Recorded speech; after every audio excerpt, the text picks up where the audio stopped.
Hi friends, good morning అండి. ప్రతి ఒక్కరు కూడా తెలుసో తెలియకో ఒక స్నేహితులని, ఒక బంధువులని, మనిషి అన్న తర్వాత ఎవరినో ఒకరిని నమ్ముతాము, ప్రేమిస్తాము, ఆదరిస్తాము. కానీ మన నమ్మకాన్ని వాళ్ళు ఒక అవసరంగా ఉపయోగించుకుంటారు, ఆయుధంగా మారుస్తారు. ఒకటి చేతగానిది ఏదో చేసిద్ది, ఒకటి ఒంటరినైనా చేసిద్ది. ఫ్రెండ్స్, చాలామంది తెలుసుకోవాల్సింది ఇది. మన కష్టాన్ని వాళ్ళు ఆయుధంగానైనా మార్చుకోవచ్చు, మన కన్నీటిని వాళ్ళు సంతోషంగా మార్చుకోవచ్చు. ఎందుకంటే మనతో ఉన్న వాళ్ళే మనం ఎదిగితే వారవలేరు, మనం బతికితే చూడలేరు. కానీ మనతో మళ్ళీ మంచిగానే ఉంటారు, నటిస్తూ బ్రతుకుతూ ఉంటారు. ఎందుకు?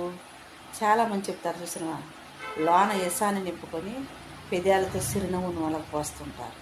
అలాంటి మనసులతో చాలా జాగ్రత్తగా ఉండాలి. అది ఎవరైనా సరే ఉంది, బంధువులు కావచ్చు, స్నేహితులు కావచ్చు, మనవాళ్ళు కావచ్చు, పరాయి వాళ్ళు కావచ్చు.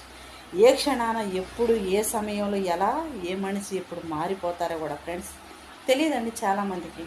అనభగిస్తే వచ్చే బాధ మాత్రం అది గాయాన్నే మిగిలిచ్చిద్ది, లేదా కన్నీటినైనా మిగిలిచ్చిద్ది.